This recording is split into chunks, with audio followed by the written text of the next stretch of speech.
Sure. But let's talk about where, because I think that's the big part in the community. Well, where do you put this thing?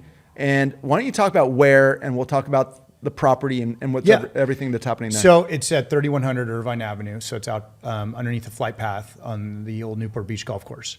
We call it the mats or the rubber tees. That's where if you've been in Newport in this side under the flight path, it is where the driving range is. Correct. Right? Yeah, catty corner from Irvine Ranch Market.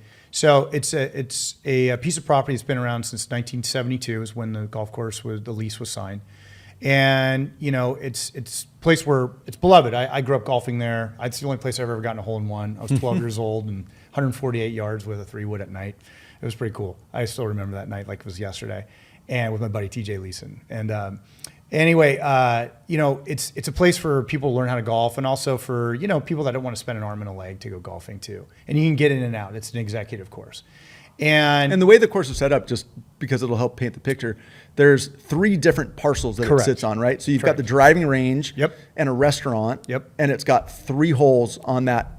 Across the street, one way you have, it's called the back 9. The back 9, and then the front 6. And the front 6. So there's 3 different pieces that we'll go through. So let's talk about the main property, which is where the driving range is and the restaurant. Yeah. That's the property in question. That's what we're leveling the property. It's on a slope, so we have to move a significant amount of earth, but it balances.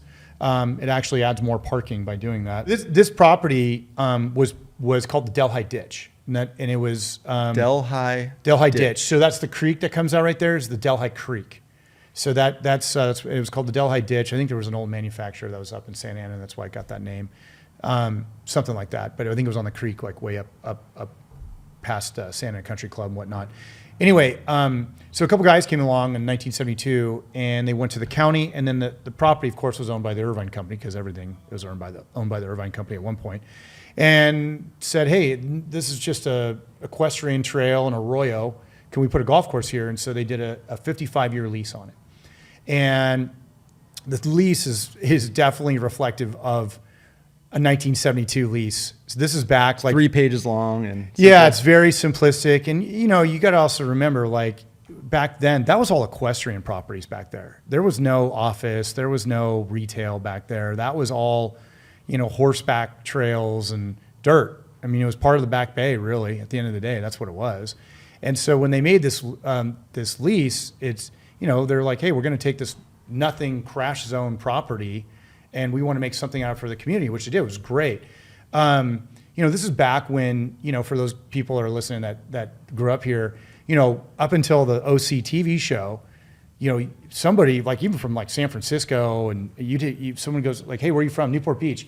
Yeah, where's that again? Yeah, it's halfway between LA and San Diego. I can't tell you how many times I said that in my life. Still, right? For sure. I mean, that's. But I think now with the Real Housewives and all that stuff, you could be at Kiev and you know exactly where Newport Beach is. I mean, so we're definitely a different town, and the real estate's changed significantly. And we were talking about the prices of 17th Street here earlier. I mean, it's significantly changed. So, the landowners that bought it from the Irvine Company in 1991 bought it knowing that in 35 years that this day would come when they have a significant amount of real estate in the middle of Newport Beach.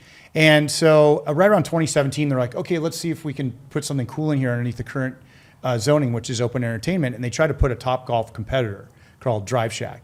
And they found out that the FAA doesn't want to have 220-foot tall nets making plane catchers when the winds go offshore. So they said absolutely not.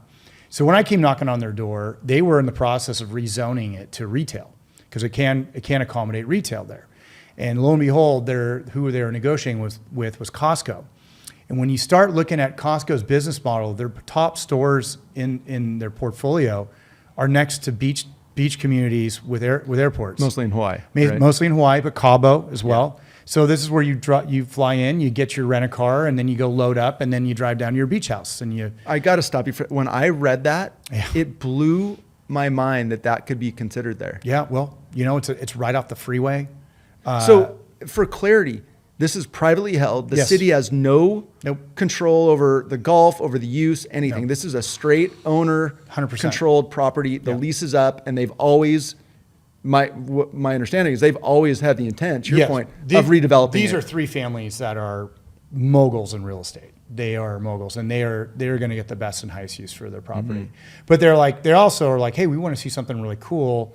But what everyone needs to understand, and this is one of the misconceptions that's going out there, is that if that becomes a retail center, then there's no one to operate the golf because we control the access. We control an acre and a half on the other side of it. If Snug Harbor goes in. Yeah.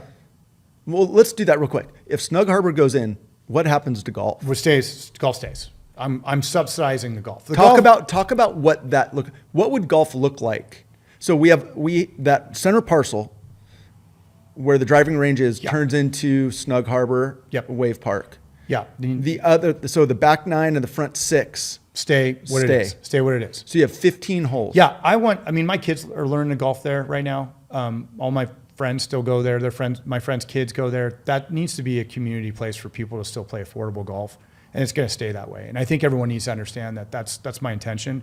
And really, at the end of the day, you have to understand too is to be able to have an executive course in Newport Beach with private landowners that have currently right now it's working because it's a 1972 lease when we were Sleepy Beach Town, but for current market rates, it doesn't work. You can't compete against Los Lagos and Mesa Linda. That's a municipality that's charging $34 for 18 holes. You just can't compete against that. But you can when the surf park's subsidizing it, and that's our goal. Because I love that place. And how cool is that? Like you can go surf and turf. We're gonna have camp surf and swing where you can drop off your kid. Really? For real? That's what it'll be called? Yeah, Dana came up with that name. Yeah, that's super sweet. So yeah, you can drop off your kid, age 4 to whatever age. I think adults too. We're gonna do it for all ages, but really, focusing on kids, drop them off in the summertime as a summer camp and learn to surf and learn to golf.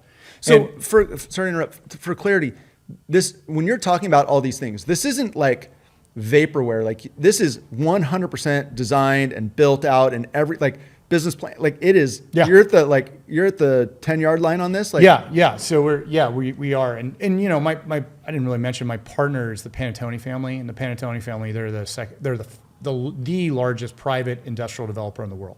Wow. They're really real estate savvy family. And, for guys who are like, oh, who's Adam? He's just a surfer. He doesn't know what he's doing. That thing's going to fail. Pretty sure the Panatone family know what they're doing. They've done some pretty amazing things in this town as well. They've bought some pretty significant pieces of real estate over the last decade. And the landowners, the 3 that you mentioned that are super savvy and very accomplished, I think I've heard some of their names before. We don't need to talk about them, but they are fully supportive of this. Is that 100%. Right? But the community needs to realize is that if this doesn't go, it's going back to, something else that's not going to be golf. It's never going to be golf. Everyone in Newport Beach needs to realize that change is happening. One way or the other. And it's like the driving ranges are going no matter what. It's gone. And with it, everything else could go. So what you're saying is, if I'm hearing you right, with Snug Harbor, 15 holes of golf stays. Correct. Without Snug Harbor, God knows what happens to the rest of the golf. Correct. It may be 0 golf, and it could be a Costco. Yeah. And they have the right to put, as a community member that lives right down the street from that, I could have a Costco right there. That could get pushed through. It's private land. I mean, the city would probably love it based on the tax, the income, big taxes, the sales tax aspect of it. Absolutely. See, that blew my mind. At the end of the day, the landowners have said, we don't know what's going to go on over there, but we're going to let you operate golf. So I have a separate lease with that, which is great. So if Snug Harbor goes in, we have surf and we have golf. We don't have Costco and we don't have housing. Right. So winner, chicken dinner, right? Yeah.